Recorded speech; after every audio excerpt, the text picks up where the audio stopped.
time you see that you have garden pests, you might want to wait to grab those chemicals.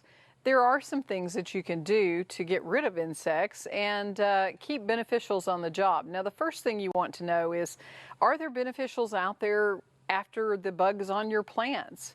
Many times people don't realize that beneficial insects look very different, and even the pest insects will look different at different stages of their life. So you want to know all the various stages of pest insects and beneficials so that you can get rid of the ones that you really want to.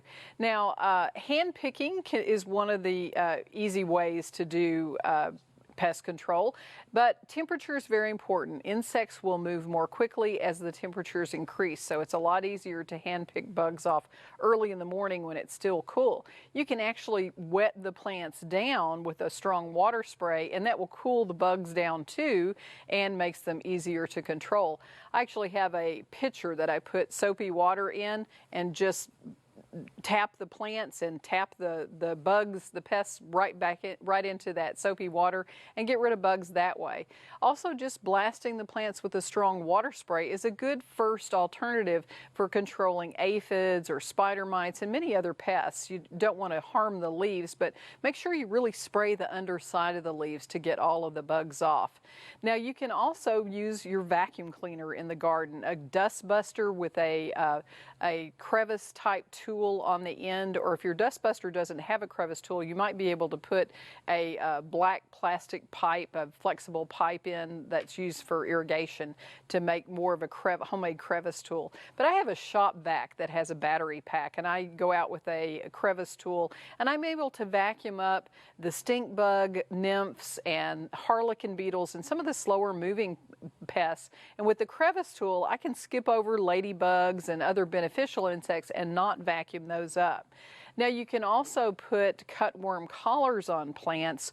This is very easy to do with aluminum foil. And I roll the foil up on a diagonal so it's a little bit wider in the middle.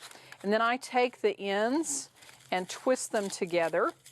And heavy-duty foil will be able to be recycled from year to year. But I put one of these around every tomato, eggplant, pepper to foil those cutworms that will just slice your plants off. If you've ever gone out and seen your plants just looking like someone took a scissors and snipped them off at the soil line, that was the work of the cutworm, and this foil collar will take care of that quite easily.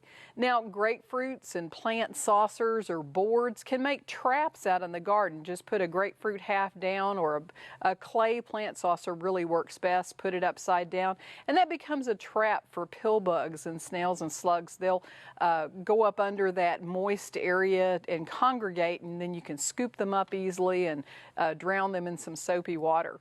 You can also use tuna cans or cat food cans for pill bugs and snails and slugs with a little bit of beer in them. Now, you want to bury that down in the soil so that the soil level is right up to the top of the can, and that way the bugs will climb in and drown and get rid of some of the pests in your garden.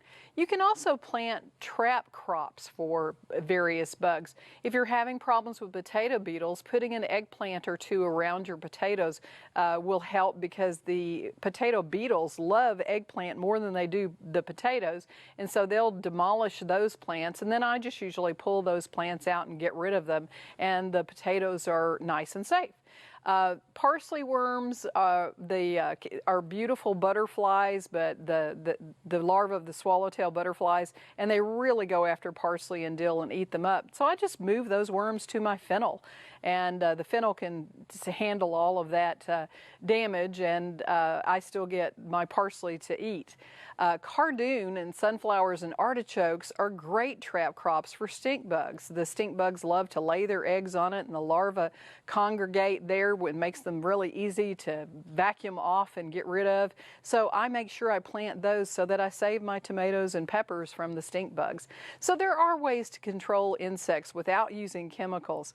For Backyard Basics, I'm Trisha Shirey. See you next week.